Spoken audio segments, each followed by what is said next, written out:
Hello friends. आज हम जो टॉपिक पढ़ने जा रहे हैं उसका नाम है नेफ्रोलेपिस।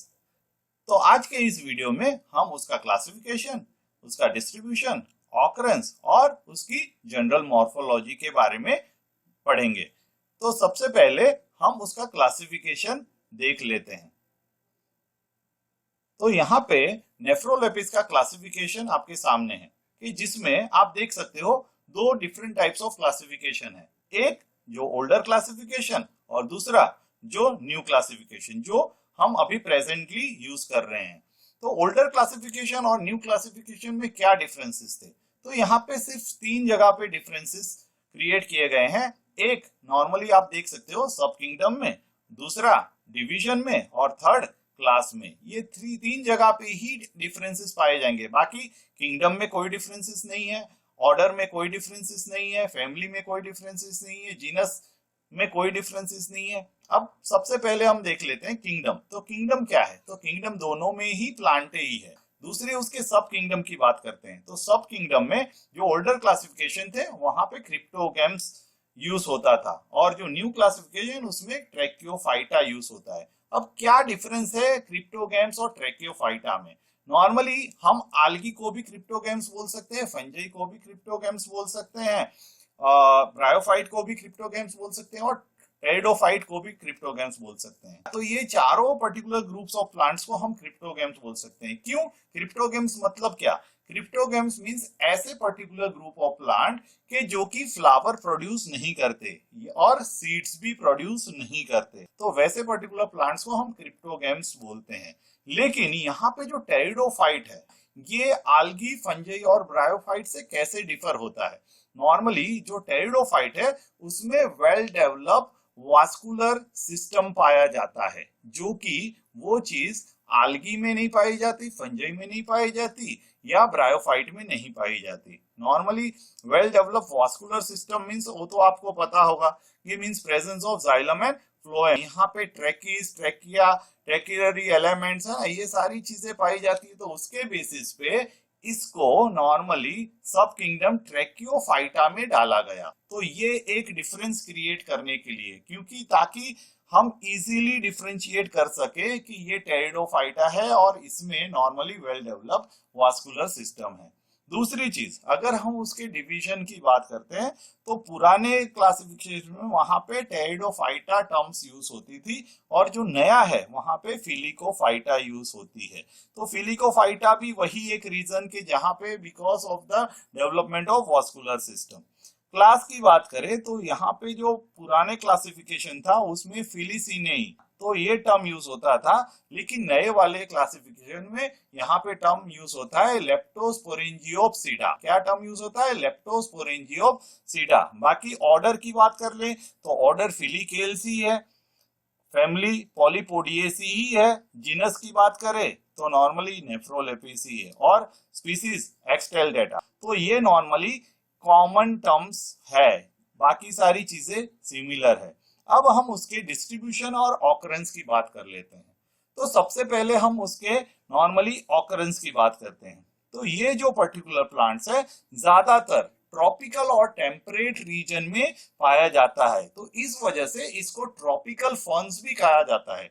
अब आप पूछेंगे ट्रॉपिकल और टेम्परेट रीजन मींस कैसे रीजन? ऐसा पर्टिकुलर रीजन कि जहां पे नॉर्मली जब टेम्परेचर होता है वो कैसा होगा? टेम्परेचर नॉर्मल होगा, मींस ज्यादा ठंड भी नहीं होगी और ज्यादा गर्मी भी नहीं होगी। ऐसे पर्टिकुलर रीजन को हम ट्रॉपिकल और टेम्परेट रीजन बोलते हैं। नॉर्मली ये पर्टिकुलर प्लांट्स हैं उसको किस तरह का क्लाइमेट चाहिए? तो उसको ह्यूमिड क्लाइमेट चाहिए, मॉइस्ट क्लाइमेट चाहिए, कोल्ड पर्टिकुलर पोर्शन चाहिए या नॉर्मली थोड़ा शेडेड प्लेसेस हो, वैसी जगहों पे ये इजीली ग्रो हो सकता है।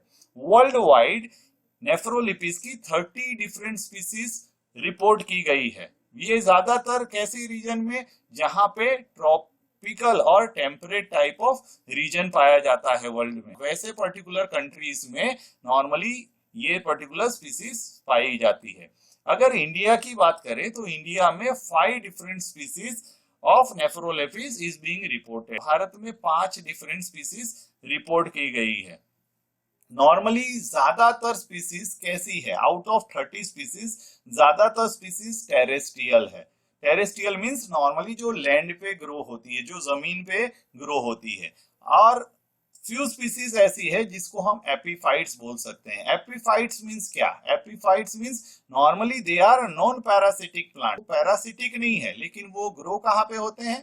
तो दूसरे पर्टिकुलर प्लांट्स के ट्रंक के ऊपर या पर्टिकुलर प्लांट्स के ऊपर वो ग्रो होते हैं, और वो अपना न्यूट्रिशन और जो भी मॉइस्चर, वाटर, वो सारी चीजें डायरेक्टली फ्रॉम द एटमॉस्फेयर में से ले लेते हैं। कोई पर्टिकुलर प्लांट्स को किसी तरह का नुकसान नहीं करते, तो इस वजह से उनको नॉर्मली बोला जाता है एपीफाइट्स। तो कई सारी स्पीसीज कैसी है जो कि एपीफाइट्स है, और ज्यादातर स्पीसीज कैसी है तो उसको ऐसे ऑर्नामेंटल प्लांट के फॉर्म में भी ग्रो किया जाता है। इंडिया में जो पर्टिकुलर स्पीसीज पाई जाती है वो ज्यादातर ऐसे ऑर्नामेंटल प्लांट्स गार्डन में ग्रो किया जाता है।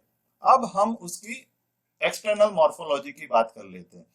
तो ये जो पर्टिकुलर प्लांट्स है वो कैसा है? तो sporophytic, it is A sporophytic plant. Sporophytic plant ज्यादातर सभी, है ना, सभी नॉर्मली टेरिडोफाइटिक प्लांट कैसे हैं?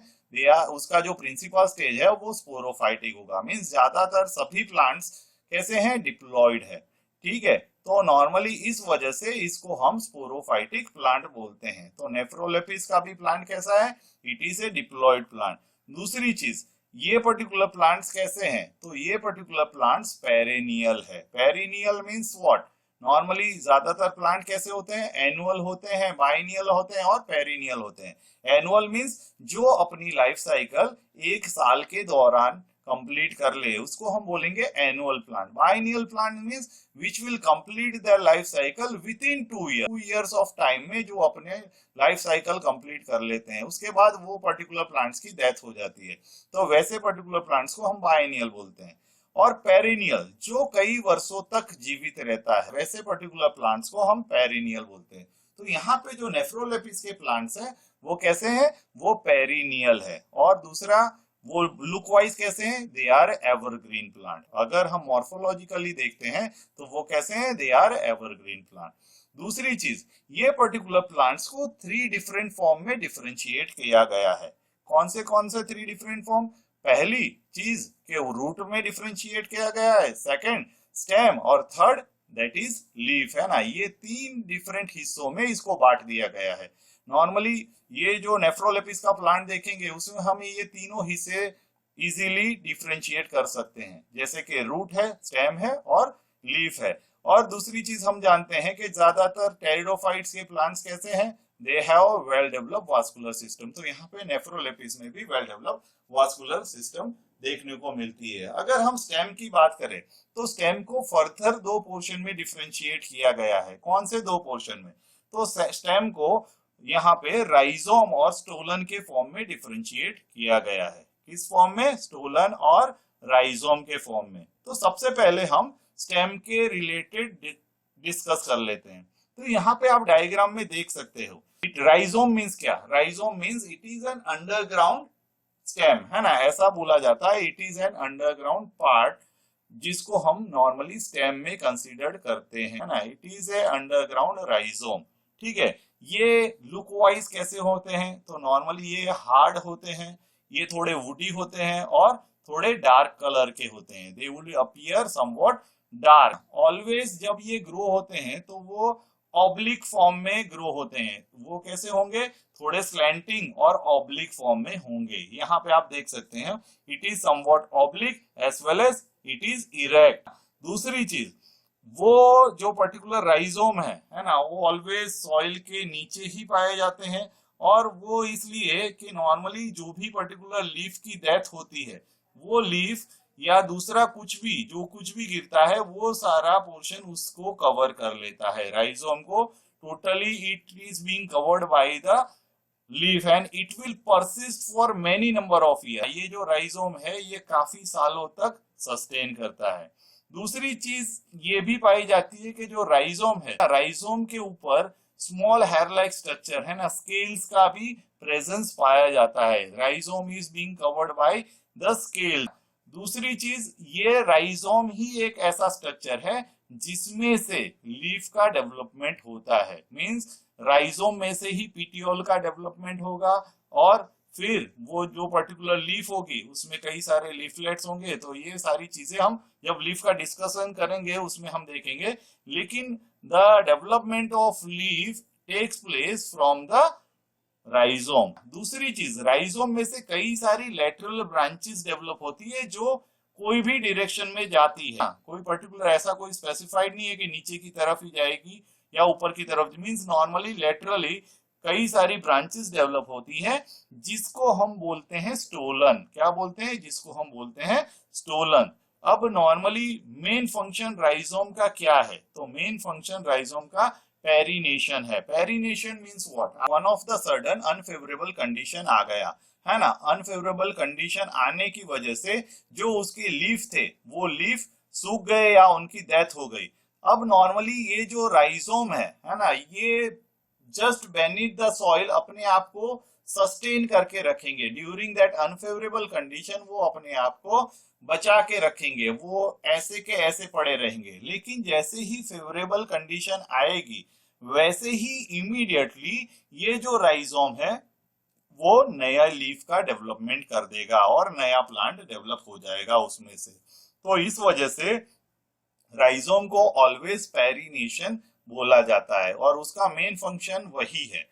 दूसरी चीज, राइजोम में कई सारी जगहों पे ट्यूबर भी देखने को मिलते हैं। ये यहाँ पे आप देख सकते हो कि नॉर्मली ये क्या है, ये जो स्मॉल स्मॉल स्ट्रक्चर है ये क्या है? दे आर ए ट्यूबर जो क्या काम करते हैं? Which act as a reservoir of carbohydrates और वाटर। वो नॉर्मली अपने अंदर कार्बोहाइड्रेट और वाटर को स्टोर करके रखता है जो कि अनफेवरेबल कंडीशंस में हेल्पफुल होता है। इवन दो ऐसा भी कहा जाता है कि tuber is also one of the important structure for vegetative propagation, ये भी नॉर्मली कहा जाता है। अब हम उसके सेकेंड पोर्शन जो कि स्टोलन है ना, एक हमने राइजोम तो देख लिया, अब दूसरा पोर्शन जो कि स्टोलन के बारे में देखते हैं।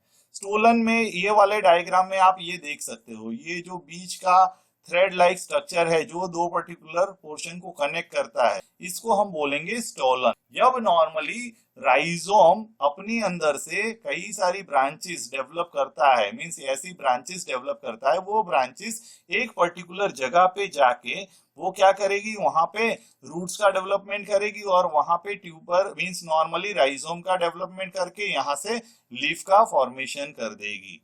तो इस तरह से ये भी वेजिटेटिव रिप्रोडक्शन का पार्ट है। लेकिन ये डेवलप कहाँ से हुआ? तो दिस पर्टिकुलर स्ट्रक्चर जो भी स्टोलन है वो डेवलप हुआ कहाँ से? तो राइजोम में से ये डेवलप हुआ है। यहाँ पे आप देख सकते हो कि स्टोलन क्या है? तो it is A sub aerial lateral branches. कहाँ से डेवलप हुई? तो वो राइजोम में से डेवलप हुई। वो किस फॉर्म में मींस डिस्ट्रीब्यूटेड है? Means it can migrate in any of the direction. कोई पर्टिकुलर डायरेक्शन फिक्स नहीं है कि भी इसी डायरेक्शन में जाएगी। It can grow in any of the direction. और वो किस काम लगती है? तो वेजिटेटिव रिप्रोडक्शन में।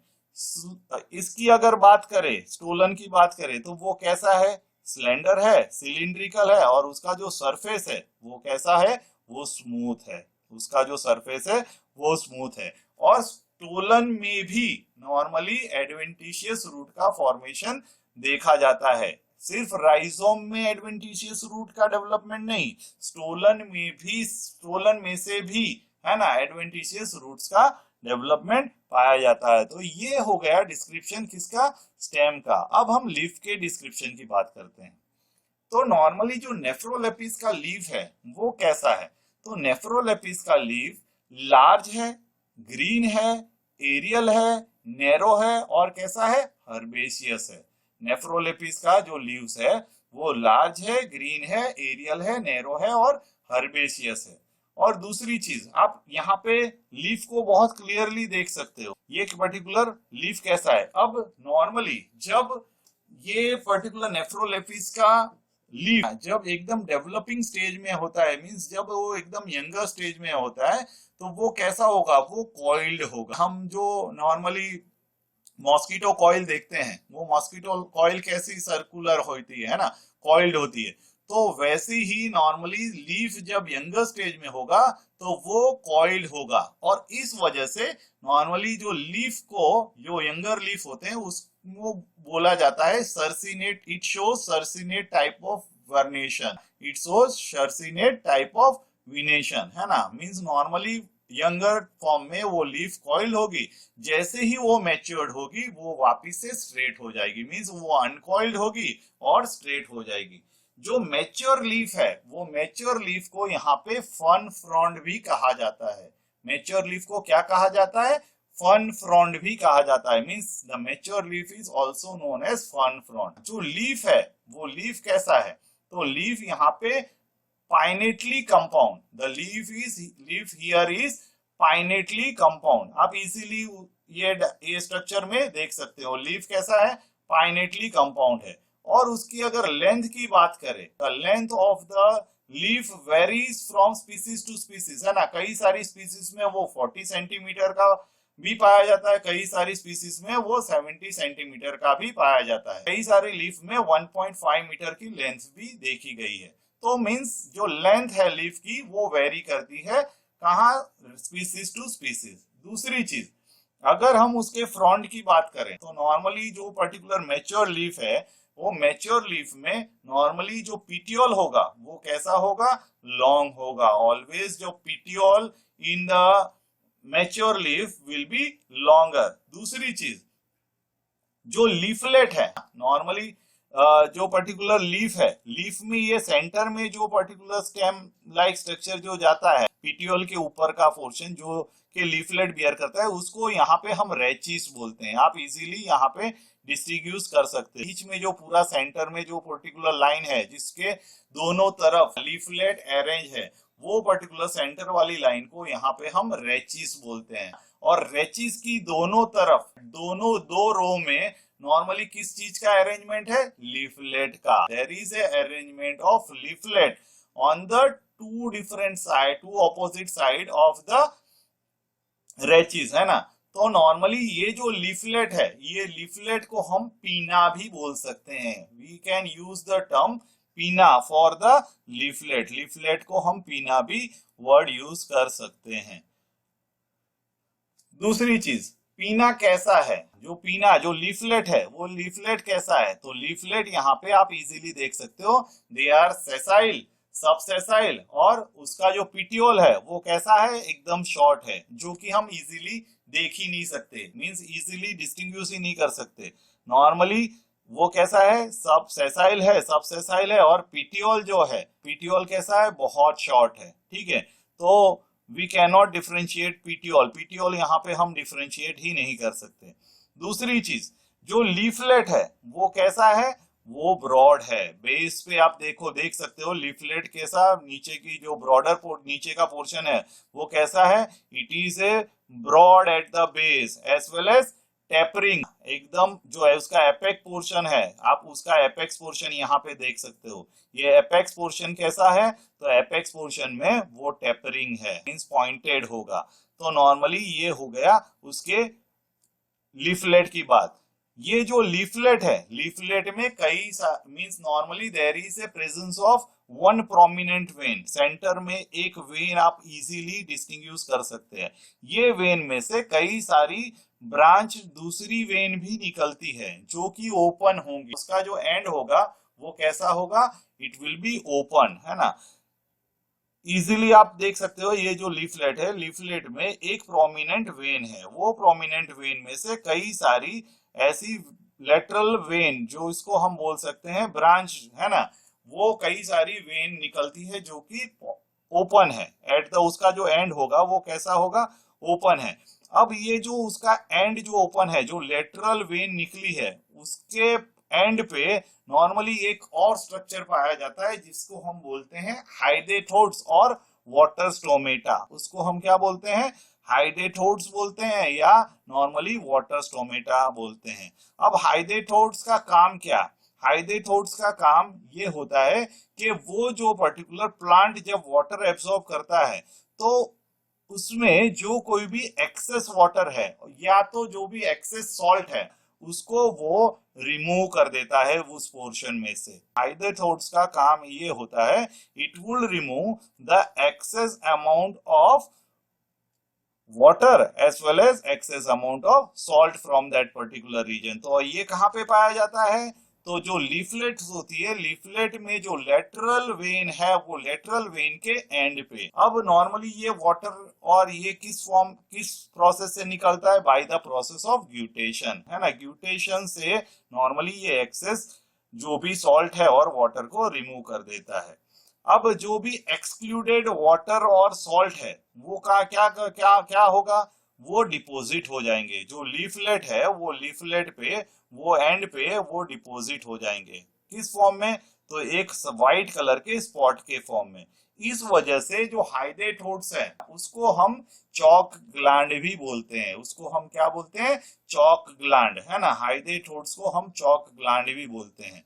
दूसरी चीज, एक इंपॉर्टेंट स्ट्रक्चर जिसको हम बोलते हैं रेमेंटा। ये रेमेंटा क्या है? तो रेमेंटा एक ब्राउन हेयर और स्केल लाइक स्ट्रक्चर है ना। Multicellular brown hair like structure है जो कि नॉर्मली पिटियोल पे, रेचिस पे और पीना पे सभी जगहों पे पाया जाता है। ये क्या है? नॉर्मली पीटियोल है, रेचिस और पीना, ये सभी चीजों को कवर करता हुआ एक multicellular brown hair like structure है जिसको हम नॉर्मली क्या बोलेंगे? रेमेंटा बोलेंगे। तो ये नॉर्मली डिस्क्रिप्शन हो गया लीव्स का। अब उसके बाद हम नॉर्मली रूट्स के रिलेटेड डिस्क्रिप्शन देख लेते हैं कि भाई नॉर्मली यहाँ पे रूट्स किस तरह के हैं। तो यहाँ पे जो पर्टिकुलर रूट्स हैं वो डेवलप कहाँ से होते हैं? तो वो डेवलप होते हैं राइजोम में से और स्टोलन में से। जो पर्टिकुलर स्टेम है, स्टेम के जो दो पार्ट है राइजोम और स्टोलन, उसमें से नॉर्मली रूट्स का डेवलपमेंट होता है। तो यहाँ पे रूट्स कैसे होते हैं? तो रूट्स एडवेंटिशियस होते हैं और फाइबरस होते हैं। नॉर्मली नेफ्रोलेपिस के प्लांट में रूट एडवेंटिशियस और फाइबरस होते हैं। दूसरी चीज, वो जो पर्टिकुलर रूट्स होते हैं वो कैसे होते हैं? ब्रांच्ड होते हैं। और उस वजह से इट हेल्प, उसका जो पर्टिकुलर काम क्या है? तो उसका काम एक ही है, फिक्सेशन और एब्सॉर्प्शन ऑफ वाटर, है ना। वाटर और न्यूट्रिएंट्स वहां से वो एब्सॉर्ब करता है और नॉर्मली प्लांट्स को प्रोवाइड करता है। तो ये हो गया रूट्स के रिलेटेड डिस्क्रिप्शन। तो नेफ्रोलेपिस का हमने तीनों इंपॉर्टेंट चीज देख ली। कौन सी? तो उसका क्लासिफिकेशन देख लिया, उसका डिस्ट्रीब्यूशन और ऑकरेंस देख लिया और उसका एक्सटर्नल मॉर्फोलॉजी देख लिया। ठीक है। अब नेक्स्ट लेक्चर में हम आपको रिप्रोडक्शन के बारे में बताएंगे।